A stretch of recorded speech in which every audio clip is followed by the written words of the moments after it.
Brexit trade talks are still deadlocked, making a no-deal scenario more likely, in turn increasing the chances that European nations could become embroiled in naval battles over fishing waters.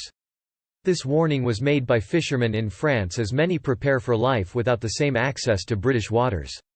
The EU are refusing to budge on their demands to keep access to British waters after the end of the transition period, as UK chief negotiator David Frost spoke of his frustration last week. He said on Friday, "The EU is still insisting not only that we must accept continuity with EU state aid and fisheries policy, but also that this must be agreed before any further substantive work can be done in any other area of the negotiation, including on legal texts. This makes it unnecessarily difficult to make progress." With 2 months to go until the EU-imposed deadline of October, the EU's chief negotiator Michel Barnier also said he was disappointed with the progress made. Mr. Barnier added that, "Frankly, I am disappointed and I am worried, and a little surprised, because Boris Johnson had told EU leaders earlier this summer he wanted an outline deal by July."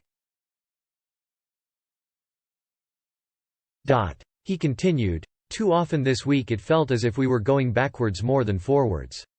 Mr. Barnier also said that at this stage an agreement seemed unlikely, and I simply do not understand why we are wasting valuable time. However, a no-deal scenario could have worrying consequences in Europe's waters. French fishermen warned last year there would be naval battles between French, Belgian and Dutch at sea. Stéphane Pinto, fisherman and vice president of the Fisheries Committee, said, "If tomorrow there is no deal Brexit, meaning a hard Brexit, all the flotillas of Europe, the Belgians, the Dutch, and the French will all be in the same fishing zone.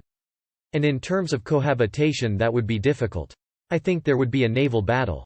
This statement made by Mr. Pinto in an interview with AFP echoed warnings made in a remarkable report.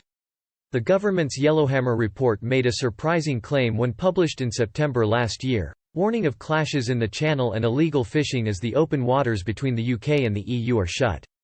It warned that 300 foreign boats would be fishing in British waters on day one of a no-deal Brexit, threatening violent clashes at sea and chaos at ports. Such scenes risked reviving hostilities of the previous year when French fishermen attacked British boats in the Channel and Escallops Row.